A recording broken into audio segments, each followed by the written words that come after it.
आज से हम एक नया एनिमे शार्लेट का हिंदी एक्सप्लेनेशन सीरीज शुरू कर रहे हैं। ये एक सुपर पावर फैंटेसी जॉनर का एनिमे है जिसमें कुल 12 एपिसोड्स हैं। तो रहिए तैयार रोमांचक सफर के लिए। यू एक हाई स्कूल का टाइपिकल लड़का अपने पास एक छुपी हुई ताकत रखता है। वो कुछ सेकंड के लिए किसी का भी दिमाग घुमा सकता है। पहले तो ये बेकार लगा, लेकिन यू ने इसे स्मार्टली इस्तेमाल किया और एक नामी स्कूल में धांधली से एडमिशन ले लिया। अब वो होनहार छात्र का नाटक करके सबको मात देता है।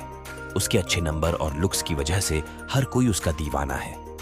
बाकी लड़कियों को इग्नोर करते हुए यू की नजरें स्कूल की परफेक्ट लड़की यूमी शिराया नागी पर टिकी हैं। यूमी स्कूल की सबसे पॉपुलर और प्यारी लड़की है। एक दिन यू अपने पावर का इस्तेमाल यूमी को बचाने के लिए करता है। वो एक ट्रक को उसकी तरफ मोड़ देता है, फिर उसे बचा लेता है, लेकिन ऐसा करने से वो दूसरों को खतरे में डाल देता है।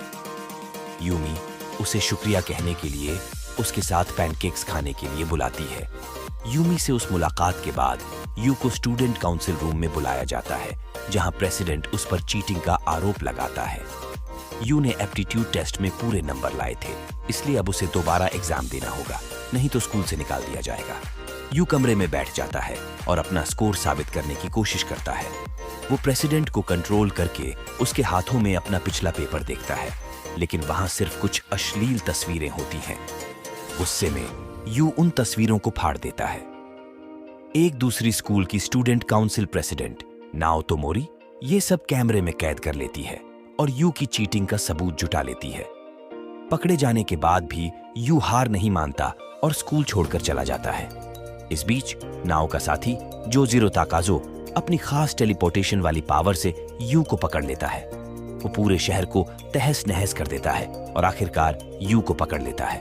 वो उसे नाओ के हवाले कर देता है। नाओ यू को अपने स्कूल होशिनोमी अकादमी आने का ऑफर देती है, क्योंकि वहां उसके जैसे ही कई और स्टूडेंट्स हैं।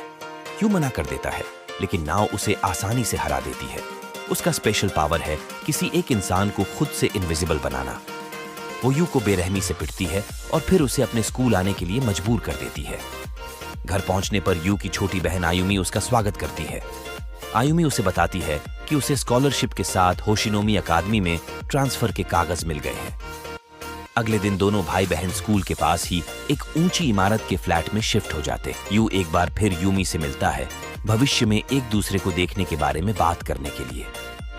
लेकिन यू के स्कूल बदलने की वजह से यूमी कहती है कि उनके लिए साथ रहना मुश्किल होगा। यूमी उसे रिजेक्ट कर देती है, जिससे वो पूरी तरह टूट जाता है। उसी बीच नाओ और जोजिरो बिना बताए यू से मिलने आते हैं और ओटोसाका परिवार को नए फ्लैट में सामान रखने में मदद करते हैं। उसी रात यू एक रहस्यमयी लड़के का सपना देखता है। ये लड़का उसी के जैसा लगता है जिसे आयुमी अक्सर अपने सपनों में बताया करती है।